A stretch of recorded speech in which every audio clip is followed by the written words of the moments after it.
On the way to Tokyo and champs again. Now it feels unfathomable that you wouldn't have made it, and yet only a couple rounds away there. Is it fair to say that this is your hardest route to a big global tournament yet? Yeah, this is the most stressed I've ever been. I'll tell you that right now. These last 2-3 weeks even have just been very stressful because we came off of a good regular season towards the end there, and then losing to EG kind of just put us right back in that mental slump for like 6 hours. So it was pretty rough kind of bouncing off of that and then, like, you know, going into the next matches, but we knew what we were capable of when we play well.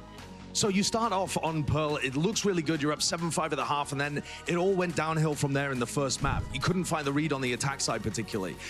Is that easy to shrug off when you're in a game like this where it means you go to Tokyo and Champions or you don't and you're all the way back in LCQ? It's pretty tough for me, honestly, because we had the exact same lead against them on Pearl on the regular season, 7-5 on Pearl, when we were up a map, and we ended up throwing that away as well. So it kind of sucks to not be able to adapt to them, especially on a certain rounds where I could have called a little bit better when they knew we were going B off Killjoy ult, stuff like that. So I think I did a poor job calling on that map, but we always knew that. Oh yeah, I we could remember still come back. the early And ult. then you mirror the Neon comp on Lotus as well. You're exactly matching what Cloud9 were doing. We like three C9 strats on that map. So why have you gone for that? And in a larger sense as well, why change up so many of your compositions heading into the postseason? I remember seeing that. It still looks like some of the small details are not quite as refined as your old comps, and yet you're still finding success. So what's your thought process picking between different comps as you head into playoffs? It just came down to we knew what we were comfortable with, and we were either going to be stubborn and stick with things even though they were a little bit worse than the comp we should be going for, or we try to re-innovate. Even if it's less reps, at least we're able to play certain agents. Like I played Viper on other maps as well. Vic has played Neon before, so we knew we could slot in the players into those comps, such as just like, okay, just throw everything against the wall and see what happens. If you've kind of been copying the comp off Cloud9, did that give you an extra read on how they were playing too? Yeah, we always knew where they were going, but they still managed to make it close on their attack The side. mirror comp anti-strat. Yeah, no, I'm happy we seems were like able to beat them on that the map because I know they're a very move. strong team. They're very clearly a strong team on that map. We stole everything from them, so. Also going into map 3, you're running a composition you haven't had too much time on. We heard it from artists before that you've barely scrimmed this composition, the Viper Harbor. Does that make your job as an IGL harder? Does it make everyone's job harder?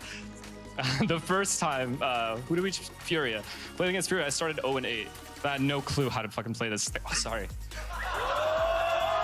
Not as bad as No, come on! You get away with one. Anyways, yeah, I had no idea how to call around the Viper on Haven. Never done it. So that first game was a I like how he said sorry right away. It's It's funny. It's funny. We're still able to get away with a Minus win 10K. against Furia on that map. And then the second time No around, way. Chet and I talked about it. Went to a server yesterday. Literally just grinded out Haven and picked 3, 4, 5 strats that could work for us on the attack side because we already knew we had defense There's no covered. way. Your next match, you're going to be going up against EG. You've already qualified to Tokyo and Champs for this year.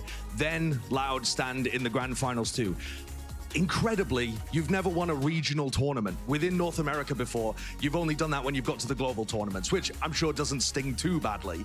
But does it fire you up particularly to go all the way through these playoffs? Yeah, it would be great. But I'm kind of happy we just made Tokyo, so. Yeah. That's very reasonable. Sure Congratulations again on being able to make it. Your team's just been so consistent. Wish you the best luck representing us. Thank you, guys. All right. Thank you.